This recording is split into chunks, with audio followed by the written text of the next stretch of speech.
cerita menarik tentang Islam yang legendaris. Hari ini saya akan menceritakan kisah tentang seorang suami yang terpaksa masuk ke dalam kubur istrinya demi membuktikan suatu kebenaran. Namun sebelumnya, saya sarankan untuk menuliskan sholawat untuk Nabi Muhammad, agar kelak sholawat ini bisa menjadi saksi untuk mendapat syafaat di akhirat. Like dan subscribe ke channel ini, sangat membantu menyebar dakwah Islam, dan semoga menjadi amal jariah. Di sudut desa yang asri dan tenang, berdirilah sebuah toko sembako bernama Anugrah, yang dimiliki oleh orang tua Santika, yaitu Pak Jahim dan Bu Zahra, yang dikenal ramah dan murah hati oleh seluruh warga. Toko Anugrah bukan sekadar tempat berbelanja kebutuhan sehari-hari, melainkan juga menjadi pusat interaksi sosial, di mana warga desa sering berkumpul untuk berbincang dan berbagi cerita sambil menikmati suasana kekeluargaan. Setiap pagi, ketika matahari baru saja terbit, Santika membantu orang tuanya menata barang dagangan di rak-rak, sambil menyapa para pelanggan yang datang dengan senyuman hangat dan sapaan yang tulus. "Selamat pagi, Bu Sri. Apa kabar hari ini?" sapa Santika kepada salah satu pelanggan setianya, yang kemudian dijawab dengan ceria. "Pagi, Nak Santika. Sehat-sehat saja, alhamdulillah." Kehangatan dan keramahan keluarga Santika membuat toko Anugrah selalu ramai dikunjungi, dan menjadi tempat favorit bagi warga desa untuk menghabiskan waktu luang mereka. Selain menyediakan berbagai kebutuhan pokok, toko tersebut juga kerap mengadakan acara sosial, seperti pengajian dan gotong royong, yang semakin mengeratkan hubungan antar warga. Pak Jahim, dengan bijaksananya, selalu memberikan nasihat dan petuah kepada para pemuda desa, sambil berkata, "Kalian adalah generasi penerus, jagalah desa kita ini dengan baik dan teruslah berbuat kebaikan." Bu Zahra pun tak kalah aktif, sering membantu para ibu rumah tangga dengan memberikan resep masakan tradisional dan tips mengurus rumah tangga yang efisien. Kehidupan keluarga Santika yang harmonis dan penuh kebaikan membuat mereka dihormati dan disayangi oleh semua orang di desa tersebut. Namun, di balik kebahagiaan itu, tak ada yang menyangka bahwa cobaan besar akan segera menghampiri keluarga ini, mengguncang kehidupan mereka yang selama ini damai dan sejahtera. Suatu hari yang cerah, ketika Santika sedang berjalan di pematang sawah untuk mengantarkan makanan kepada ayahnya, tiba-tiba ia dikejutkan oleh seekor kerbau yang lepas dan berlari menuju arahnya dengan kecepatan yang mengerikan. Dengan panik dan ketakutan, Santika berusaha berlari menghindari kerbau tersebut, namun kakinya tersandung akar pohon, membuatnya terjatuh dan tak mampu bangkit dengan cepat. Di saat genting itu, muncul seorang pria muda bernama Adnan, yang tanpa ragu-ragu berlari ke arahnya dan berhasil menenangkan kerbau tersebut dengan keterampilan yang luar biasa. "Apakah kamu baik-baik saja?" tanya Adnan dengan nada khawatir, sambil membantu Santika berdiri dan membersihkan debu dari pakaiannya. "Terima kasih banyak, aku tidak tahu apa yang akan terjadi jika kamu tidak datang," jawab Santika dengan wajah pucat namun penuh rasa syukur. Pertemuan tak terduga itu menjadi awal dari kisah antara Santika dan Adnan, di mana mereka mulai saling mengenal dan berbagi cerita tentang kehidupan masing-masing. Adnan, seorang pencari rumput yang sederhana namun memiliki hati yang tulus, membuat Santika terkesan dengan kerendahan hatinya dan pandangan hidupnya yang penuh syukur. "Aku mungkin hanya pencari rumput, tetapi aku selalu bersyukur atas rezeki yang diberikan Allah," kata Adnan sambil tersenyum. Santika merasa menemukan sosok yang berbeda dari orang-orang yang selama ini dikenalnya, dan perasaan kagum perlahan berubah menjadi cinta yang tulus. Hubungan mereka semakin erat, dan dengan restu dari kedua orang tua, Santika dan Adnan akhirnya memutuskan untuk menikah dan membangun rumah tangga bersama. Seiring berjalannya waktu, toko Anugrah yang dahulu selalu ramai mulai menunjukkan tanda-tanda penurunan pengunjung, membuat keluarga Santika merasa heran dan khawatir. Ternyata, di balik itu semua, tersebarlah fitnah di kalangan warga bahwa toko Anugrah menggunakan pesugihan untuk menarik pelanggan dan meraih keuntungan besar. "Aku mendengar dari tetangga Pak RT bahwa toko Anugrah itu memakai ilmu hitam," bisik seorang warga kepada temannya di pasar. "Benarkah? Tidak kusangka keluarga sebaik mereka melakukan hal seperti itu," jawab temannya dengan nada kaget namun penasaran. Fitnah tersebut semakin meluas dan membuat warga mulai menjauh dari toko Anugrah, tanpa mencari kebenaran atau bertanya langsung kepada keluarga Santika. Pak Jahim dan Bu Zahra merasa terpukul dengan tuduhan tersebut, namun mereka tetap berusaha sabar dan berharap bahwa kebenaran akan terungkap pada waktunya. "Kita harus tetap tabah dan jangan terpancing emosi, mungkin ini ujian dari Allah," kata Pak Jahim menenangkan istrinya yang mulai gelisah. Santika pun merasa sedih melihat usaha keluarganya yang dibangun dengan kerja keras hancur oleh fitnah yang tidak berdasar. Mengapa orang-orang bisa begitu mudah percaya pada hal-hal yang tidak benar? Keluh Santika kepada Adnan, yang berusaha menenangkan hatinya. Keadaan semakin sulit, dan keluarga Santika harus menghadapi kenyataan bahwa nama baik mereka tercemar oleh tuduhan yang keji dan tidak bertanggung jawab. Akibat dari fitnah yang terus-menerus menghantam, toko Anugrah semakin sepi hingga akhirnya keluarga Santika terpaksa menutup usahanya secara permanen. Kita tidak punya pilihan lain, pendapatan kita tidak cukup untuk menutupi biaya operasional, ujar Pak Jahim dengan nada berat kepada keluarganya. Penutupan toko menjadi pukulan berat bagi keluarga tersebut, terutama bagi Santika yang tumbuh besar di lingkungan toko dan memiliki banyak kenangan di sana. Aku tidak percaya kita harus meninggalkan tempat ini, kata Santika dengan mata berkaca-kaca, memandang toko yang kini kosong. Kehilangan sumber penghasilan membuat keluarga Santika harus mencari cara lain untuk bertahan hidup, sementara kepercayaan mereka terhadap masyarakat mulai memudar. Mungkin kita bisa memulai usaha kecil-kecilan di rumah, usul Bu Zahra mencoba memberikan semangat kepada keluarganya. Namun, semangat itu sulit dipertahankan ketika mereka merasa dikucilkan oleh tetangga dan teman yang dahulu begitu akrab. Adnan berusaha membantu dengan bekerja lebih keras, namun penghasilannya sebagai pencari rumput tidak cukup untuk memenuhi kebutuhan keluarga besar. Kita harus tetap bersyukur dan percaya bahwa Allah akan memberikan jalan, kata Adnan kepada Santika, meskipun hatinya pun diliputi kegelisahan. Di tengah keterpurukan tersebut, keluarga Santika harus menghadapi kenyataan pahit bahwa hidup mereka tidak akan pernah sama lagi. Menyadari kebutuhan keluarga yang semakin mendesak, Adnan memutuskan untuk bekerja sebagai tukang traktor sawah, meskipun pekerjaan itu menuntut tenaga dan waktu yang lebih banyak. Aku akan mengambil pekerjaan ini, setidaknya kita bisa mencukupi kebutuhan sehari-hari, kata Adnan kepada Santika dengan tekad yang kuat. Santika, yang terbiasa dengan kehidupan yang lebih nyaman, merasa kesulitan beradaptasi dengan keadaan ekonomi mereka yang baru. Aku tahu ini sulit bagimu, tapi percayalah, kita akan melalui ini bersama, ujar Adnan mencoba menenangkan istrinya yang mulai gelisah. Adnan selalu meyakini bahwa mencari rezeki secara halal adalah kewajiban, dan ia tidak ingin tergoda untuk mengambil jalan pintas yang tidak diridak Allah. Rezeki yang berkah tidak selalu banyak, tapi cukup untuk membuat kita bahagia, katanya suatu hari saat mereka makan malam sederhana. Meskipun penghasilan Adnan tidak sebesar dulu, ia tetap bersyukur dan berusaha menjalani hidup dengan penuh keikhlasan. Santika mulai merasa frustrasi dengan keterbatasan finansial mereka, dan diam-diam mencari cara untuk mengembalikan kehidupan mewah yang pernah ia nikmati. Mungkin ada cara lain untuk meningkatkan penghasilan kita tanpa harus menunggu terlalu lama, pikir Santika dalam hati. Perbedaan pandangan antara Adnan dan Santika mulai menciptakan jarak di antara mereka, meskipun keduanya masih saling mencintai. Tergerak oleh keinginannya untuk kembali hidup berkecukupan, Santika memutuskan untuk membuka sebuah yayasan amal yang bertujuan membantu orang-orang miskin.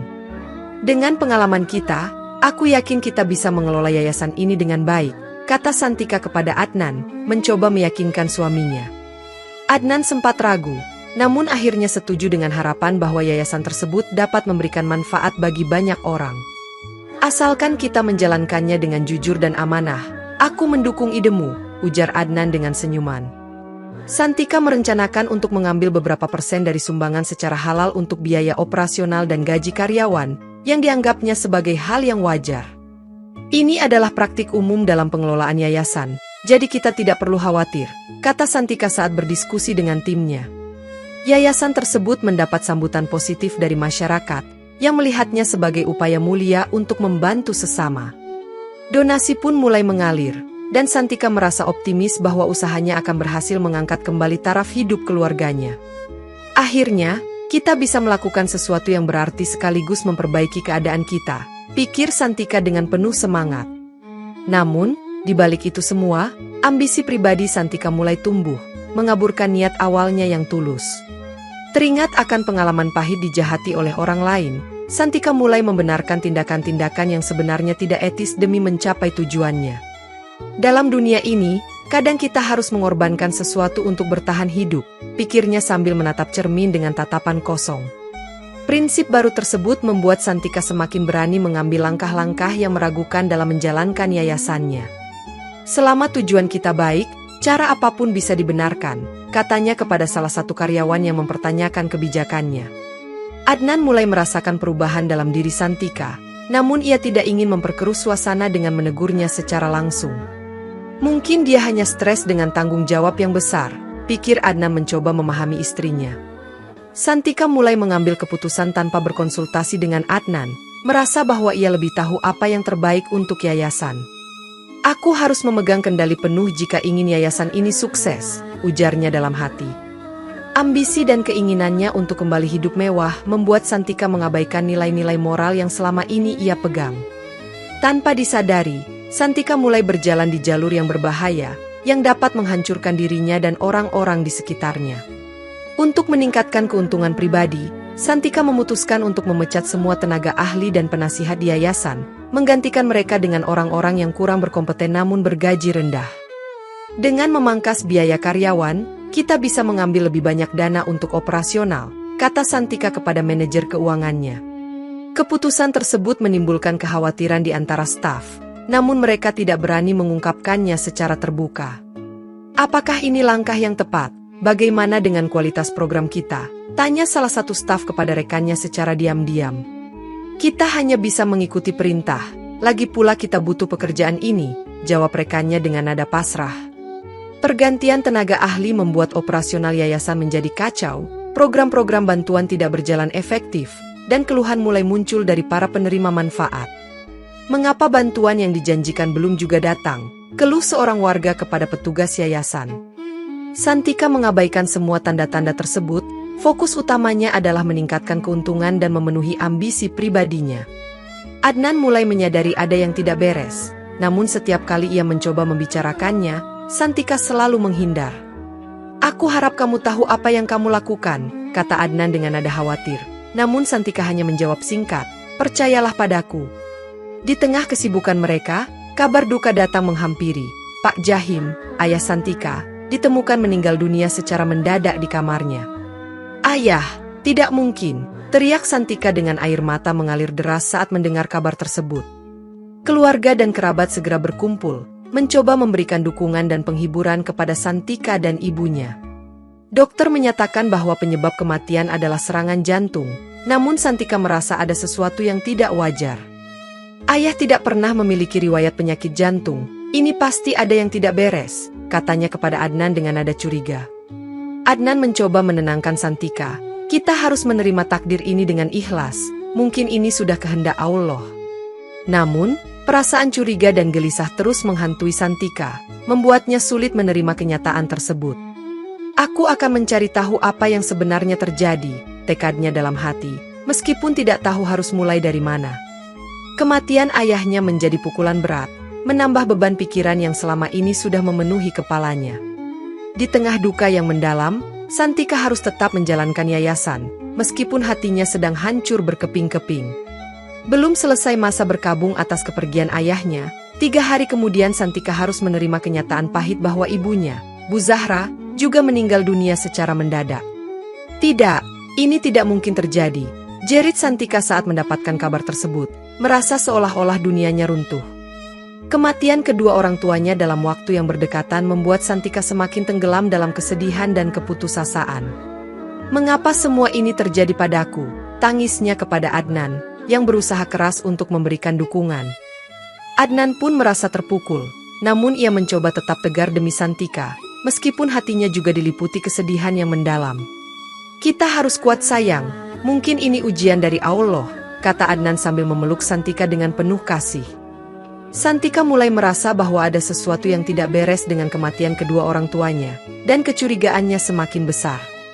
Aku tidak bisa tinggal diam, aku harus menemukan kebenarannya, ujarnya dengan mata yang penuh tekad. Namun, tanpa bukti yang jelas, Santika hanya bisa menyimpan kecurigaannya dalam hati, yang perlahan-lahan menggerogoti ketenangannya. Di tengah lautan kesedihan dan kecurigaan, Santika semakin terisolasi, dan perubahan dalam dirinya mulai terlihat oleh orang-orang di sekitarnya. Setelah pemakaman kedua orang tuanya, Santika rutin berziarah ke makam mereka, berharap menemukan kedamaian dan jawaban atas kegelisahan yang menghantui hatinya sejak kematian mereka. Saat berada di makam, Santika sering mencium aroma wangi yang khas dan menenangkan, yang membuatnya berpikir bahwa itu adalah tanda dari amal soleh kedua orang tuanya di alam kubur. Aroma ini begitu menenangkan, Mungkin ini pertanda bahwa ayah dan ibu berada di tempat yang baik, gumam Santika sambil menaburkan bunga di atas pusara. Namun, suatu hari, Santika menyadari bahwa aroma wangi tersebut sebenarnya berasal dari bunga melati yang tumbuh di sekitar makam, bukan dari fenomena gaib seperti yang ia bayangkan sebelumnya. Penemuan itu membuat Santika merasa kecewa dan mulai meragukan keyakinannya tentang alam ruh dan kehidupan setelah kematian, yang selama ini menjadi pegangan dalam hidupnya. Apakah semua yang aku yakini selama ini hanyalah ilusi? Jika aroma ini bukan pertanda, lalu apa yang sebenarnya terjadi di alam sana? Pikirnya dengan penuh kebingungan. Keraguan itu semakin menggerogoti imannya, membuat Santika mulai mempertanyakan ajaran agama yang selama ini dia anut tanpa pernah mempertanyakannya. Saat pulang, Santika bertemu dengan Adnan dan menceritakan kegelisahannya. Aku merasa semua ini tidak masuk akal. Mungkin apa yang kita yakini selama ini tidak benar adanya. Adnan mencoba menenangkan Santika. Sayang, jangan biarkan keraguan menghancurkan iman kita. Mungkin ini hanya ujian yang harus kita lalui dengan sabar. Namun, Santika tidak terpengaruh oleh kata-kata Adnan, dan justru semakin tenggelam dalam pemikirannya yang skeptis tentang keberadaan alam ruh dan azab kubur. Keraguan yang semakin besar membuat Santika mulai menjauhi aktivitas keagamaan, dan ia lebih banyak menghabiskan waktu untuk memikirkan makna hidup dan kematian dengan perspektif yang berbeda. Mengapa kita harus percaya pada sesuatu yang tidak bisa kita lihat atau buktikan? Apakah tidak lebih baik jika kita fokus pada apa yang ada di depan mata? Ujarnya kepada dirinya sendiri. Adnan, yang menyadari perubahan drastis dalam diri Santika, mencoba mengajak istrinya untuk kembali mendekatkan diri kepada Tuhan. Mari kita sholat bersama, mungkin hatimu akan merasa lebih tenang. Aku tidak ingin berpura-pura lagi, Adnan. Aku lelah mengikuti ritual tanpa memahami maknanya, jawab Santika dengan nada dingin.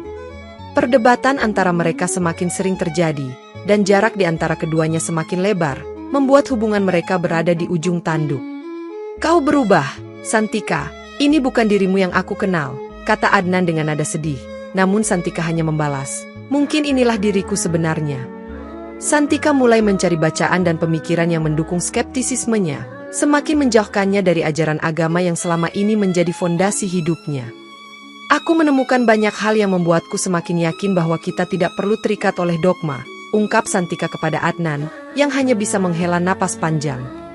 Adnan merasa kehilangan arah, tidak tahu bagaimana cara mengembalikan Santika ke jalan yang benar, dan ia pun mulai merasakan imannya sendiri goyah. Di tengah kebingungan itu, mereka berdua semakin terperosok dalam kegelapan, tanpa menyadari konsekuensi yang menanti di depan. Kegelisahan terus menghantui Adnan, yang merasa bahwa keluarganya berada di ambang kehancuran akibat perubahan sikap Santika yang semakin jauh dari nilai-nilai agama. Aku harus melakukan sesuatu sebelum semuanya terlambat, pikir Adnan, berusaha mencari cara untuk menyelamatkan pernikahan dan iman mereka. Ia mencoba berkonsultasi dengan tokoh agama setempat, namun merasa enggan karena takut masalah pribadi mereka akan menjadi bahan pembicaraan warga. Mungkin aku harus mengajak Santika untuk berbicara dengan Kiai Rahmat. Beliau bijaksana dan mungkin bisa membantunya, usul Adnan kepada dirinya sendiri. Namun, setiap kali Adnan mencoba mengajak Santika untuk bertemu dengan orang yang dapat membimbing mereka, Santika selalu menolak dengan tegas. Aku tidak butuh ceramah dari siapapun, Adnan. Aku bisa menemukan jalanku sendiri, kata Santika dengan nada keras. Merasa putus asa, Adnan mulai fokus pada pekerjaannya, berharap kesibukan dapat mengalihkan pikirannya dari masalah di rumah.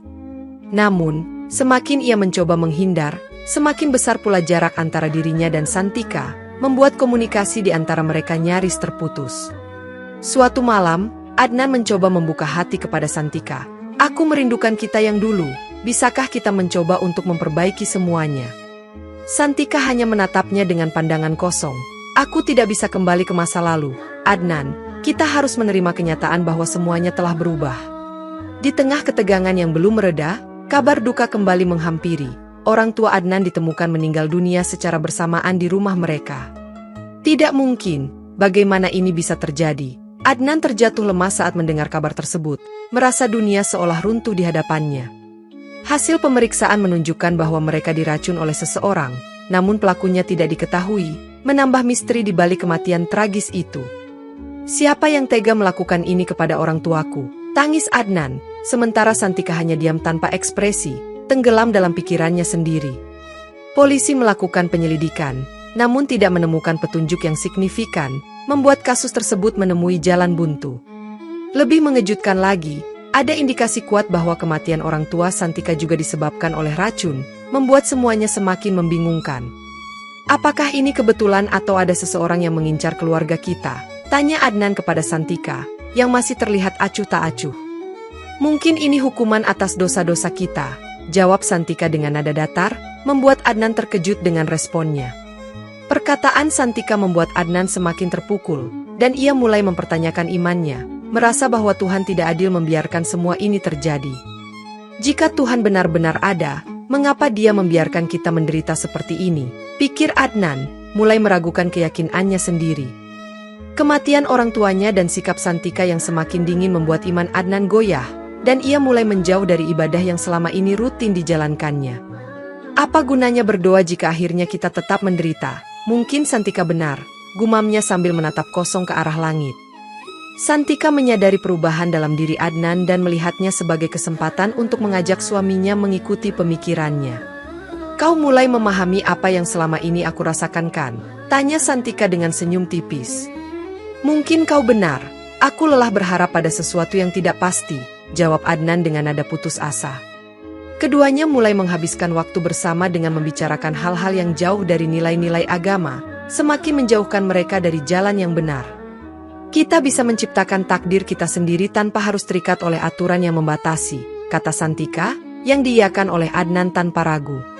Keputusan untuk meninggalkan iman membuat mereka merasa bebas sesaat, namun kekosongan dalam hati mereka semakin terasa. Mengapa aku masih merasa hampa meskipun kita sudah melepaskan semua beban itu? Tanya Adnan, namun Santika hanya menjawab, mungkin kita perlu mencari kebahagiaan dengan cara lain. Tanpa arahan dan pegangan, mereka berdua terjerumus lebih dalam ke dalam kegelapan, tanpa menyadari bahaya yang mengintai. Dalam upaya mencari kebahagiaan dan kepuasan materi, Santika mengajak Adnan untuk terlibat lebih dalam pengelolaan yayasan amal yang mulai menyimpang dari tujuan awalnya. Kita bisa memanfaatkan yayasan ini untuk meningkatkan kehidupan kita. Lagi pula, tidak ada yang dirugikan, kata Santika meyakinkan Adnan. Adnan, yang sudah kehilangan arah, setuju tanpa banyak berpikir. Jika itu bisa membuat kita bahagia, aku akan mendukungmu. Mereka mulai menggelapkan dana sumbangan yang seharusnya disalurkan kepada orang-orang yang membutuhkan, menggunakan uang tersebut untuk kepentingan pribadi. Dengan ini, kita bisa membeli rumah baru dan hidup lebih nyaman, ujar Santika sambil menunjukkan rencana keuangan mereka. Meskipun demikian, masyarakat tetap memandang mereka sebagai pasangan dermawan yang peduli terhadap sesama, tanpa mengetahui apa yang sebenarnya terjadi. Kalian benar-benar contoh teladan bagi kami, puji salah satu warga, membuat Santika dan Adnan tersenyum penuh kepura-puraan. Korupsi mereka semakin menjadi-jadi, dan mereka tidak lagi merasa bersalah atau takut akan konsekuensi dari perbuatan mereka. Tidak ada yang akan tahu, kita aman, kata Adnan, yang mulai menikmati kemewahan hasil dari tindakan tercelanya. Namun, di balik semua itu, hati nurani mereka sebenarnya berteriak. Namun suara itu semakin lama semakin tenggelam dalam gemerlap duniawi. Suatu hari, mereka mengundang Kiai Rahmat, seorang ulama terkenal, untuk mengisi pengajian umum di desa, dengan tujuan memperkuat citra baik mereka di mata masyarakat. Dengan mengundang beliau, reputasi yayasan kita akan semakin baik, kata Santika kepada Adnan, yang setuju dengan rencana tersebut. Acara pengajian berlangsung meriah. Dihadiri oleh banyak warga yang antusias mendengarkan ceramah dari Kiai Rahmat tentang azab kubur dan pentingnya menjaga iman. Saudara-saudara, ingatlah bahwa kehidupan dunia ini hanya sementara. Persiapkan bekal untuk akhirat, ujar Kiai Rahmat dengan suara lantang. Namun, di tengah keramaian itu, Santika dan Adnan justru tertidur di kursi mereka, menunjukkan ketidakpedulian terhadap pesan yang disampaikan. Nandar, tetangga mereka, melihat sikap tersebut dan merasa prihatin. Lalu setelah acara selesai ia menegur mereka, "Mengapa kalian tidak menghargai ceramah tadi?" Santika menjawab dengan nada sinis, "Kami tidak percaya dengan hal-hal seperti itu. Azab kubur hanyalah cerita untuk menakut-nakuti."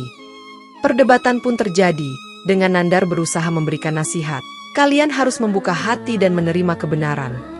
Namun, Santika dan Adnan menolak dengan tegas, "Mengapa kami harus percaya pada sesuatu yang tidak bisa dibuktikan? Kami memilih jalan kami sendiri." Sikap mereka membuat Nandar kecewa, dan ia hanya bisa menggelengkan kepala. Semoga kalian mendapat hidayah.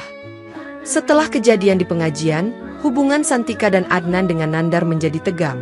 Namun Nandar tidak menyerah untuk mencoba mengajak mereka kembali ke jalan yang benar.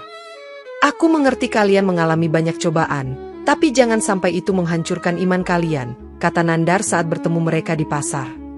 Santika menanggapi dengan dingin, kami tidak butuh ceramahmu, Nandar, urus saja urusanmu sendiri. Nandar bukannya memberikan alasan yang bisa diterima, tetapi malah memaksakan untuk menerimanya secara bulat-bulat. Kalian salah jika berpikir bisa hidup tanpa petunjuk. Ilmu kalian masih kurang, balas Nandar dengan tegas. Adnan merasa tersinggung. Jangan meremehkan kami tahu apa yang kami lakukan. Perdebatan semakin memanas, dengan Nandar mencoba memberikan argumen agama, namun Santika dan Adnan menolak untuk mendengarkan. Agama hanya membatasi kebebasan kita. Kami memilih untuk berpikir bebas, kata Santika dengan nada menantang. Nandar menghela napas. Kebebasan tanpa batas hanya akan menjerumuskan kalian ke dalam kesesatan. Itu pendapatmu, kami tidak peduli, jawab Adnan, menarik Santika pergi meninggalkan Nandar yang berdiri termangu. Setelah itu, mereka semakin menjauh dari aktivitas keagamaan dan masyarakat yang mencoba mengingatkan mereka, memilih hidup dalam dunia mereka sendiri. Dengan keyakinan baru mereka, Santika dan Adnan mulai mengubah gaya hidup, mengabaikan semua ajaran agama dan norma yang selama ini dipegang teguh oleh masyarakat. Kita bebas melakukan apa saja tanpa harus merasa bersalah, ujar Santika sambil menikmati kemewahan yang mereka peroleh. Mereka sering mengadakan pesta mewah, mengundang orang-orang yang memiliki pemikiran serupa, semakin menjauhkan diri dari lingkungan yang religius. Hidup ini untuk dinikmati, mengapa kita harus membatasi diri, kata Adnan kepada tamu-tamunya, yang bersorak setuju. Masyarakat mulai resah melihat perubahan drastis dalam diri mereka, namun tidak ada yang berani menegur secara langsung. Biarkan saja, mungkin mereka akan sadar sendiri, ujar salah satu warga, meskipun dalam hati merasa prihatin. Santika dan Adnan juga mulai terlibat dalam bisnis-bisnis yang tidak etis, mencari keuntungan tanpa memikirkan dampaknya terhadap orang lain. Semakin besar risikonya, semakin besar keuntungannya, kata Santika dengan mata berbinar. Mereka merasa berada di puncak dunia, tanpa menyadari bahwa mereka sedang menggali lubang bagi diri mereka sendiri. Tanpa iman dan pegangan moral, hidup mereka menjadi hampa meskipun dikelilingi oleh kemewahan dan kesenangan semu. Korupsi di yayasan amal yang mereka kelola semakin menjadi-jadi, dengan Santika dan Adnan mengambil hampir semua dana sumbangan untuk kepentingan pribadi. Tidak ada yang curiga, kita bisa terus melakukan ini tanpa takut ketahuan, kata Santika dengan penuh keyakinan. Mereka membeli properti mewah, mobil mahal, dan berlibur ke tempat-tempat eksotis, memamerkan kekayaan mereka di hadapan orang lain.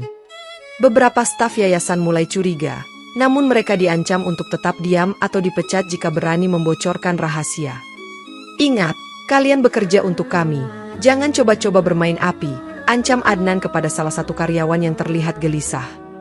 Media mulai meliput kegiatan yayasan. Namun Santika dan Adnan selalu berhasil menutupi kebohongan mereka dengan aksi-aksi sosial yang dipublikasikan besar-besaran. Kita harus tetap menjaga citra baik di mata publik, kata Santika sambil merencanakan acara amal yang sebenarnya hanya kedok belaka. Masyarakat terbuai oleh penampilan mereka, tidak menyadari bahwa mereka sedang ditipu oleh pasangan yang licik dan tak berperasaan. Mereka benar-benar dermawan, semoga rezeki mereka terus bertambah, ujar seorang warga, tanpa mengetahui kebenaran di baliknya. Namun, di balik semua itu, kejahatan mereka semakin mendekati titik di mana konsekuensi tak terelakkan akan menimpa mereka, meskipun mereka merasa aman dan tak tersentuh. Di tengah kesibukan dan kemewahan yang mereka nikmati, Santika tiba-tiba jatuh sakit dengan gejala yang aneh dan mengkhawatirkan, membuat Adnan panik dan segera memanggil dokter. Aku merasa tubuhku lemas dan pandanganku berkunang-kunang, keluh Santika sambil memegang tangan Adnan dengan erat. Matanya menunjukkan rasa takut yang belum pernah ia rasakan sebelumnya. Dokter yang datang melakukan pemeriksaan menyeluruh, namun tidak menemukan penyebab pasti dari kondisi Santika, membuat mereka semakin cemas dan bingung. Kami akan melakukan beberapa tes lagi, tetapi untuk sementara waktu pastikan beliau beristirahat total, kata dokter tersebut sebelum pergi meninggalkan mereka. Namun, sebelum hasil tes keluar, kondisi Santika memburuk dengan cepat, dan pada suatu malam yang sunyi, ia mengembuskan napas terakhirnya di hadapan Adnan yang terpukul dan tidak percaya dengan apa yang terjadi. "Santika, bangunlah, jangan tinggalkan aku," teriak Adnan dengan air mata mengalir deras di pipinya, mengguncang tubuh istrinya yang sudah tidak bernyawa. Kematian Santika yang mendadak membuat desa gempar, dan kabar tersebut segera menyebar, menimbulkan berbagai spekulasi di antara warga tentang penyebab sebenarnya. Polisi melakukan penyelidikan dan menemukan bahwa Santika kemungkinan besar diracun oleh seseorang, namun seperti kasus sebelumnya, pelakunya tidak dapat diidentifikasi. Adnan merasa dunia seolah runtuh, kehilangan pasangan hidupnya dan dihantui oleh rasa bersalah atas segala perbuatan yang telah mereka lakukan bersama. "Apakah ini hukuman atas dosa-dosa kami?" pikir Adnan, tenggelam dalam kesedihan dan penyesalan yang mendalam, tanpa tahu bagaimana cara melanjutkan hidupnya. Di tengah keterpurukan dan keputusasaan, Adnan membuat keputusan yang mengejutkan semua orang, yaitu ingin dikuburkan bersama Santika di dalam satu liang lahat, meskipun ia masih hidup. "Aku ingin bersama Santika, dalam hidup dan mati, tolong kabulkan permintaanku ini," pinta Adnan kepada para tetua desa, yang terkejut dan bingung mendengar permintaannya. Warga desa mencoba membujuknya untuk mengurungkan niat tersebut, namun Adnan bersikeras, "Ini adalah keinginanku yang terakhir. Jika kalian menghormati aku, tolong izinkan aku melakukannya." Dalam hatinya, Adnan memiliki alasan lain, yaitu ingin membuktikan apakah azab kubur itu benar adanya, karena selama ini ia meragukan keberadaannya. "Jika memang ada azab kubur, biarlah aku merasakannya. Jika tidak, setidaknya aku bisa tenang bersama Santika," pikirnya sambil mempersiapkan diri untuk menghadapi konsekuensi dari keputusannya. Akhirnya, dengan berat hati, warga desa mengizinkan Adnan untuk dikuburkan bersama istrinya, namun mereka membuat sebuah lubang kecil di atas makam sebagai antisipasi jika ia berubah pikiran. "Kami akan berjaga di dekat makam. Jika kau butuh bantuan, panggillah kami," kata salah satu tetua desa yang masih khawatir dengan keselamatan Adnan. Upacara pemakaman dilaksanakan dengan hikmat, dan Adnan masuk ke dalam liang lahat, berbaring di samping jenazah Santika dengan perasaan campur aduk antara takut dan pasrah. "Semoga ini bisa memberikan jawaban atas semua pertanyaan dan keraguan yang selama ini menghantuiku," bisik Adnan sebelum papan penutup diturunkan dan makam ditutup dengan tanah. Malam pun tiba, dan Adnan kini sendirian dalam kegelapan kubur, menanti apa yang akan terjadi selanjutnya, sementara warga desa berjaga di atas dengan perasaan was-was. Di dalam keheningan dan kegelapan yang pekat, Adnan mencoba menenangkan dirinya, meyakinkan bahwa tidak ada yang perlu ditakutkan karena ia percaya azab kubur tidak ada. "Ini hanya sementara, aku akan membuktikan bahwa semua itu hanya cerita belaka," gumamnya sambil meraba-raba sekeliling, merasakan dinginnya tanah yang mengelilinginya. Namun, perasaan gelisah mulai merayapi hatinya, dan suara-suara samar seolah terdengar di kejauhan, membuatnya semakin tidak nyaman dan sulit untuk memejamkan mata. "Apa itu? Hanya imajinasiku saja," pikir Adnan, berusaha meyakinkan dirinya bahwa tidak ada yang aneh atau supranatural sedang terjadi. Waktu terasa berjalan sangat lambat, dan Adnan mulai merasakan dingin yang menusuk, sementara pikiran-pikiran tentang dosa dan kesalahannya mulai bermunculan. "Apakah ini saatnya aku mempertanggungjawabkan semua perbuatanku?" tanyanya dalam hati, mulai merasakan ketakutan yang belum pernah ia rasakan sebelumnya. Dalam kelelahan, akhirnya Adnan tertidur, dan memasuki alam mimpi yang terasa begitu nyata dan mengganggu, seolah-olah ia berada di antara dua dunia. "Adnan, bangunlah!" Terdengar suara lembut namun tegas memanggilnya, membuatnya terjaga dalam mimpi dan melihat sekeliling dengan bingung. Ia melihat dirinya berada di tempat yang familiar, namun suasananya berbeda, dan ia merasa ada sesuatu yang tidak beres dengan apa yang ia alami. "Apakah ini mimpi atau kenyataan?" pikirnya, saat ia menyadari bahwa petualangan batin yang akan mengubah hidupnya baru saja dimulai. Dalam mimpi tersebut, Adnan melihat dirinya keluar dari kubur pada hari Jumat, berjalan menuju masjid di tengah kerumunan orang yang terkejut melihat kemunculannya. "Apa yang terjadi? Mengapa kalian melihatku seperti itu?" tanya Adnan kepada warga, yang menjawab dengan nada heran, "Kau sudah meninggal, bagaimana bisa kau di sini?" Adnan naik ke mimbar dan mulai berbicara kepada jamaah yang hadir.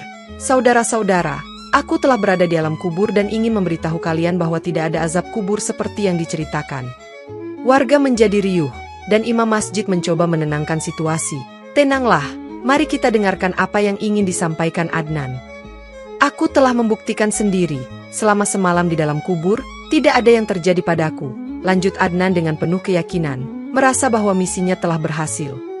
Beberapa orang mulai meragukan kata-katanya, sementara yang lain merasa terprovokasi. "Apakah kau mencoba menyesatkan kami?" teriak seseorang dari belakang. Adnan merasa situasi mulai tidak terkendali, namun ia tetap bersikeras. "Aku hanya ingin menyampaikan kebenaran, tidak perlu takut dengan hal yang tidak ada." Warga kemudian memutuskan untuk membuktikan kebenaran ucapan Adnan dengan mengajak kembali ke makamnya, ingin melihat apakah yang dikatakannya benar. "Baiklah, mari kita lihat bersama-sama," kata Adnan, meskipun dalam hatinya mulai timbul keraguan dan kegelisahan tentang apa yang akan mereka temukan. Sesampainya di makam, mereka melihat bahwa kuburan masih tertutup rapat, membuat semua orang, termasuk Adnan, kebingungan dan mulai merasa ada yang tidak beres. Tiba-tiba, dalam mimpinya yang berlapis, Adnan mendapati dirinya terbangun kembali berada di dalam kubur, dan dari lubang kecil yang dibuat sebagai ventilasi, muncul seekor ular besar yang melingkar di atasnya. "Apa ini? Mengapa ada ular di sini?" teriak Adnan dengan ketakutan, berusaha menghindari hewan tersebut yang semakin mendekat ke arahnya. Ular itu masuk melalui celah dan bergerak menuju mulutnya, membuatnya sulit bernapas dan menimbulkan rasa panik yang luar biasa dalam dirinya. "Tolong, seseorang bantu aku," teriaknya, meskipun ia tahu bahwa tidak ada yang bisa mendengarnya di dalam kegelapan kubur tersebut. Rasa sesak dan takut membuatnya merasa seolah-olah sedang mengalami azab yang selama ini ia ragukan keberadaannya, membuatnya mulai menyadari kesalahannya. Di tengah ketakutan itu, ia melihat bayangan Santika yang juga sedang disiksa oleh ular, membuatnya merasa bersalah dan ingin menolong istrinya. "Santika, maafkan aku seharusnya tidak membawa kita ke jalan yang salah," teriak Adnan sambil berusaha meraih istrinya yang tampak kesakitan. Namun, ketika ia mendekati Santika, wajah istrinya berubah menjadi menyeramkan, dan ia justru menyerang Adnan dengan tatapan penuh amarah. "Kau yang menyebabkan semua ini," teriak Santika dengan suara yang menggema, membuat Adnan semakin terpuruk dalam rasa takut dan penyesalan. Dalam keadaan terdesak, Adnan menyadari bahwa semua ini mungkin adalah peringatan atas dosa-dosanya, dan ia mulai memohon ampun kepada Tuhan dengan sepenuh hati.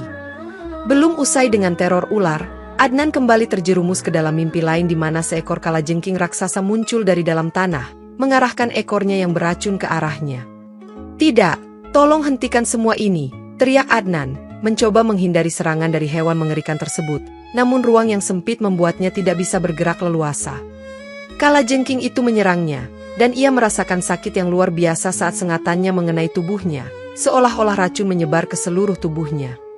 Rasa sakit dan penderitaan yang dialaminya membuatnya semakin menyadari betapa besar kesalahan yang telah ia perbuat selama hidupnya. Dua sosok hitam yang menyeramkan muncul di hadapannya, dengan wajah tanpa ekspresi. Mereka mulai mencambuknya tanpa henti, membuatnya merintih kesakitan. "Ini adalah balasan atas perbuatanmu," kata salah satu sosok tersebut dengan suara yang dingin dan menggetarkan jiwa, membuat Adnan semakin ketakutan. Tanah kuburan bergetar hebat, seolah-olah merespon penderitaan yang dialami oleh Adnan, sementara di atas permukaan, warga desa mulai merasakan keanehan. "Lihat, tanah di atas makam Adnan bergerak. Apa yang terjadi di sana?" tanya salah satu warga dengan panik, mengundang perhatian yang lain. Adnan, di dalam mimpi berlapis tersebut, merasa bahwa dirinya tidak akan mampu bertahan lebih lama lagi, dan dengan sisa kekuatannya, ia berdoa, "Ya Tuhan, ampunilah aku dan selamatkan aku dari penderitaan ini." Saat itu juga, ia terbangun dengan napas tersengal-sengal, menyadari bahwa ia masih berada di dalam kubur bersama jenazah Santika, dan bahwa semua itu adalah mimpi di dalam mimpi yang sangat nyata.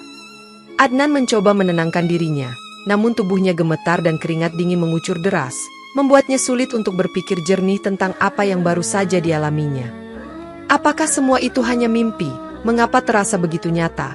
gumamnya, sambil memegang dadanya yang berdebar kencang dan merasa seolah-olah masih merasakan sakit dari mimpi tersebut.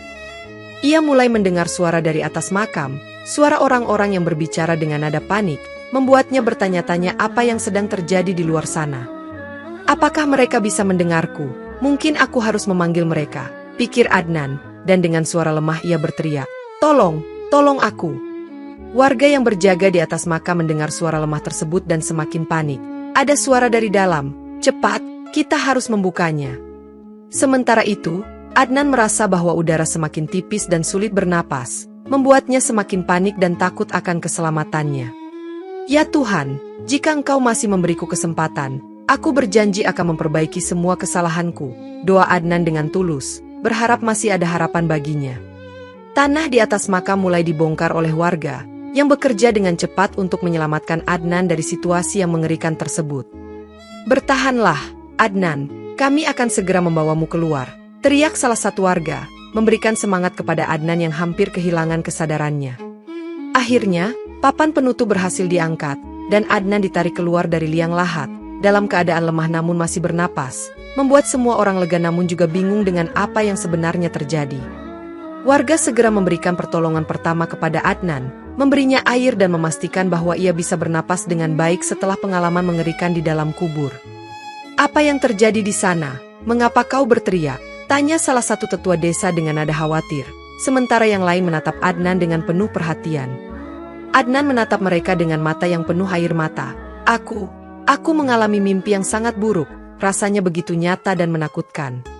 "Tenangkan dirimu dulu, ceritakan perlahan apa yang kau alami," kata Kiai Rahmat yang kebetulan ada di sana, mencoba menenangkan suasana.